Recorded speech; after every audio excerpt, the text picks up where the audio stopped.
Coba Anda bayangkan sejenak. Di balik layar internet yang kita pakai setiap hari, ada semacam pasukan siluman yang beroperasi. Jutaan perangkat yang terinfeksi, bisa jadi laptop kantor atau bahkan ponsel Anda, bekerja dalam senyap, cuma menunggu satu perintah dari komandan mereka. Oke, jadi apa sih sebenarnya ini? Inilah yang kita sebut botnet. Anggap saja ini kayak pasukan komputer zombie. Perangkat Anda, entah itu laptop, ponsel, atau bahkan kamera keamanan di kantor, bisa terinfeksi tanpa Anda sadari sama sekali. Begitu terinfeksi, perangkat itu langsung tunduk pada perintah seorang master tunggal. Intinya, perangkat itu bukan lagi punya Anda. Mereka udah jadi prajurit dalam pasukan digital milik orang lain. Dan tentu saja, setiap pasukan boneka itu pasti punya dalangnya kan? Nah, di dunia cyber, orang ini kita sebut bot herder atau si penggembala bot. Dialah otak di baliknya, yang menarik semua tali dan memerintahkan pasukan zombie ini untuk melakukan apapun yang dia mau. Dalam pembahasan singkat ini, kita akan kupas tuntas semuanya. Mulai dari gimana sih cara mereka merekrut pasukan ini, lalu struktur komandonya seperti apa, sampai ke model bisnis kriminal di baliknya. Kita juga akan lihat bagaimana perangkat pintar di sekitar kita justru memperburuk masalah. Dan yang paling penting, kita akan bahas cara melawannya. Yuk kita mulai dari bagian yang paling mendasar. Gimana caranya sebuah perangkat normal yang kita pakai sehari-hari bisa direkrut paksa masuk ke dalam pasukan zombie ini? Prosesnya ternyata jauh lebih simpel dan cepat dari yang mungkin Anda kira. Prosesnya seringkali sangat sederhana. Semua bisa berawal dari satu email phishing yang kelihatannya asli banget. Cukup satu klik yang salah pada link atau lampiran, dan malware sejenis Trojan Horse langsung menyusup dan menginstal dirinya sendiri diam-diam. Dan saat itu juga perangkat Anda resmi jadi bot, siap menerima perintah dari server komando. Jadi, ini poin utamanya. Setiap email yang tidak kita yakini kebenarannya adalah potensi surat panggilan wajib militer untuk pasukan zombie.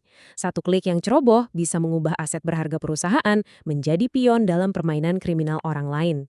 Oke, setelah pasukannya terkumpul, gimana si dalang ini mengendalikannya? Nah, ada dua model utama di sini dan perbedaannya sangat krusial kalau kita bicara soal pertahanan. Di sisi kiri, ini model terpusat. Bayangkan struktur komando militer yang jelas. Semua prajurit atau bot melapor ke satu jenderal, yaitu server pusat. Nah, di sebelah kanan, itu model peer-to-peer atau P2P. Ini lebih mirip jaringan mata-mata, di mana setiap agen bisa ngobrol satu sama lain, menyebarkan perintah dari mulut ke mulut. Perbedaan strategisnya jadi sangat jelas kan? Model client server itu punya satu titik kelemahan yang fatal, server komandonya. Kalau server itu bisa kita lumpuhkan, ya sudah, seluruh botnet jadi buta dan tuli. Sebaliknya, model P2P itu dirancang untuk bisa bertahan hidup.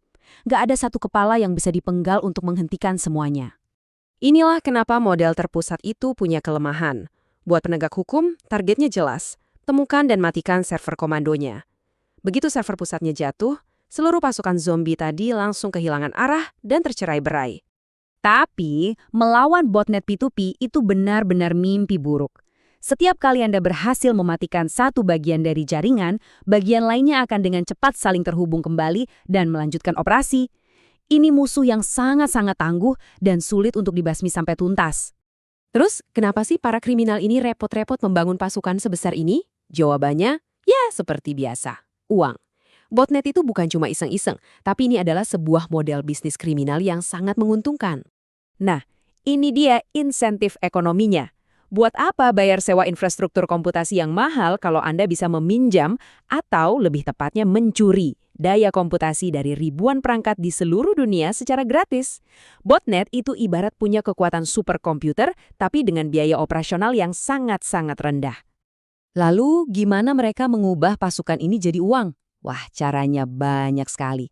Mereka bisa melumpuhkan situs web kompetitor dengan serangan DDoS, mencuri data perbankan dengan spyware, menyebar spam dan phishing massal, menipu pengiklan, menambang kripto diam-diam pakai perangkat Anda, atau bahkan menyewakan seluruh pasukan botnet mereka ke penjahat lain.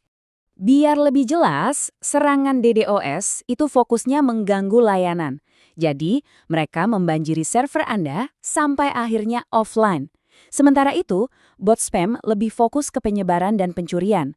Mereka pakai pasukan ini untuk mengirim email phishing dalam skala masif untuk mencuri data atau merekrut lebih banyak zombie.